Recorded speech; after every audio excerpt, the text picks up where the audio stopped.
Today, the greatest risk of global catastrophe doesn't look like this.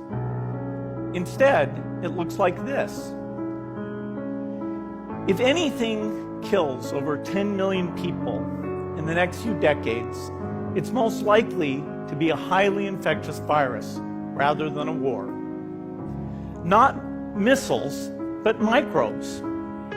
Now, part of the reason for this is that we have invested a huge amount in nuclear deterrence, but we've actually invested very little in a system to stop an epidemic. We're not ready for the next epidemic. You can have a virus where people feel well enough while they're infectious that they get on a plane or they go to a market. The source of the virus could be a natural epidemic like Ebola, or it could be bioterrorism. And so there are things that would literally make things 1,000 times worse.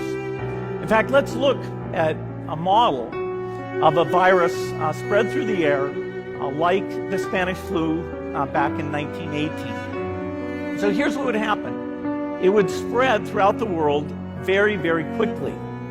And you can see there's over 30 million people die from that epidemic. So this is a serious problem. We should be concerned. But in fact, we can build a really good response system.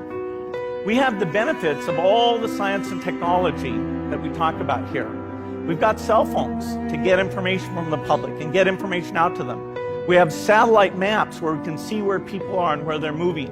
We have advances in biology that should dramatically change the turnaround time to look at a pathogen and be able to make drugs and vaccines that fit for that pathogen. So we can have tools, but those tools need to be put into an overall global health system, and we need preparedness. The best lessons, I think, on how to get prepared are, again, what we do for war. For soldiers, we have full-time waiting to go.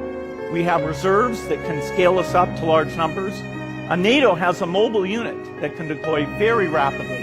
NATO does a lot of war games to check, are people well-trained?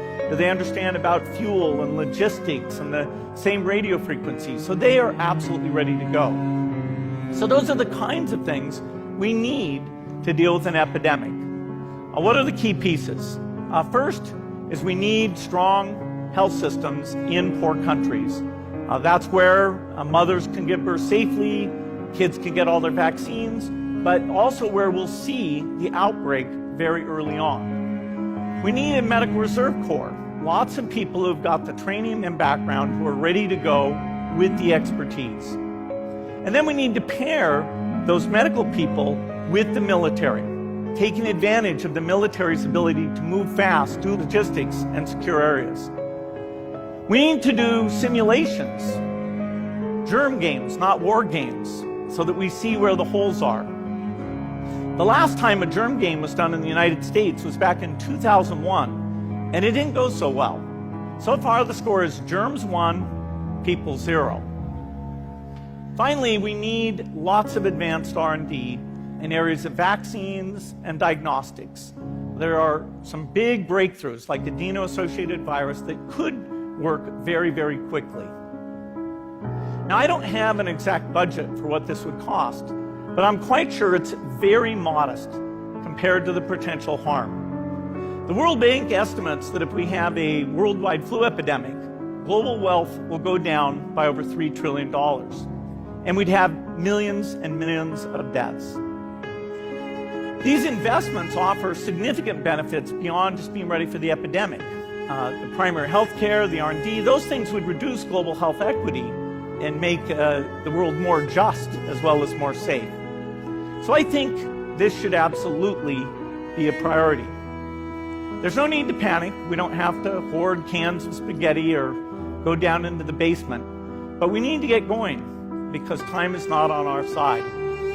In fact, if there's one positive thing that can come out of the Ebola epidemic, it's that it can serve as an early warning, a wake-up call to get ready. If we start now, we can be ready for the next epidemic. Thank you.